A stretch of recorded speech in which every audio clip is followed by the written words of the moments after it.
बिहार में 35-40 वर्षों में पहली बार अगर कोई पलायन और रोजगार की बात कर रहा है तो इसलिए कर रहा है कि प्रशांत किशोर ने, जनसुराज ने वो मुद्दा बनाया है। जिन व्यक्ति का आप नाम ले रहे हैं, कांग्रेस के नेताओं का या तेजस्वी का, ये लोग तो यहाँ पहले से भी राजनीति करते रहे हैं। आज से नहीं, 20 साल 30 साल से राजनीति कर रहे हैं। इनके मुंह से तो कभी आपने पलायन की बात नहीं सुनी। तो ये ज्ञान, ये इनलाइटनमेंट जो इनको हुआ है, ये तो जनसुराज के आने के बाद शुरू हुआ है, जब हमने शुरू किया है कि बिहार का सबसे बड़ा मुद्दा पलायन है।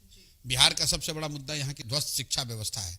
आप राहुल गांधी का, तेजस्वी यादव का कोई मुझे भाषण सुना दीजिए, लोकसभा चुनाव लोग लड़े हैं, किसी भाषण में इन्होंने पलायन की बात करी हो, किसी भाषण में इन्होंने ध्वस्त शिक्षा व्यवस्था की बात की हो। अब इनको लग रहा है कि अरे प्रशांत किशोर और जनसुराज में इतने लोग पलायन के नाम पर जुड़ रहे हैं तो हम भी कर ले।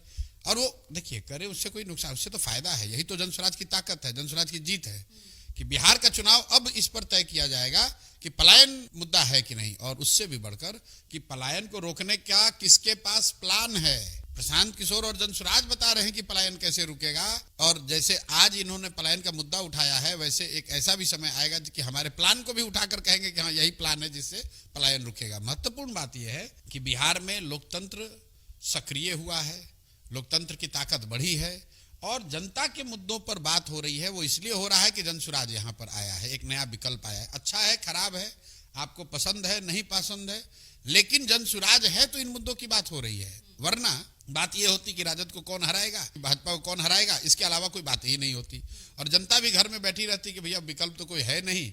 लालू को अगर नहीं देना चाहते हैं तो नीतीश को। तो लोकतंत्र की जब ताकत बढ़ेगी, लोकतंत्र में लोगों के पास विकल्प होंगे, जरूरी नहीं कि वो जनसुराज को स्वीकार करें, लेकिन विकल्प होगा तो उससे समाज का, राज्य का